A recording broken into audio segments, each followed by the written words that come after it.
你能懂看日漫时突然出现国语的救赎感吗？一直以为是制作组不够用心，但没想到纯粹是日本人说中文自带语音。那我来了，飞起来吧！本来暴力美学挺热血的，结果塑料中文一开口，我的脚趾已经抠出一座城堡了。然而还有更离谱的依照游戏。甚至可以成为我的宠物。你来当我的宠物。这两人小嘴一张就跟打了麻药似的，不看字幕还以为诺曼底登陆了，结果两人搁着条形呢。我说实在不行，你要不问问隔壁泡菜国，我觉得他们好像更懂一些。除此之外，还要拿我们钓鱼佬特有迷路当段子的悲喜余生。这附近可以钓吗？可以，这个男表的护理快找有。是吗？不知道配音搁哪？怕是自己都绷不住了吧？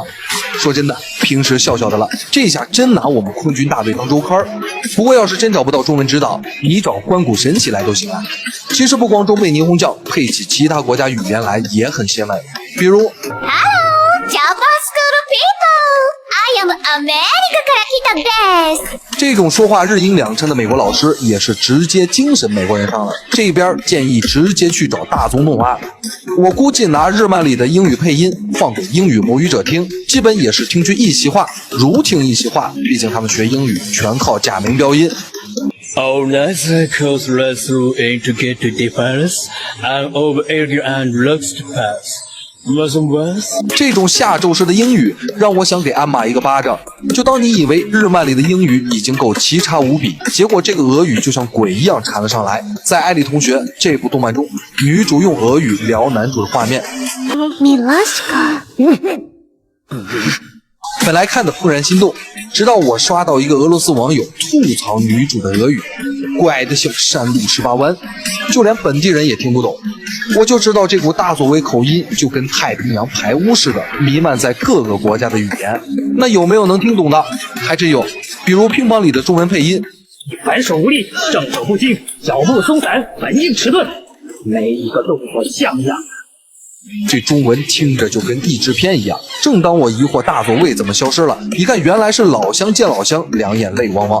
怪不得听着完全不违和，果然还得找母语者配音。还有在异世界舅舅中异世界之神的配音，我是异世界之神，你是转移之人。讲真的，这么标准的中文还是播音腔，简直罕见。细究了下才发现，原来是国内创作组资助了当年只能吃得起冰露泡大米饭的作者为了感谢便设定了中文。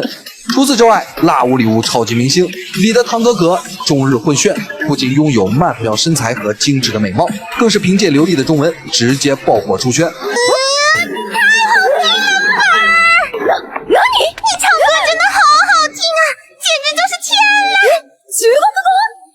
我刚才听到你唱歌了，我们一会儿一起唱好不好？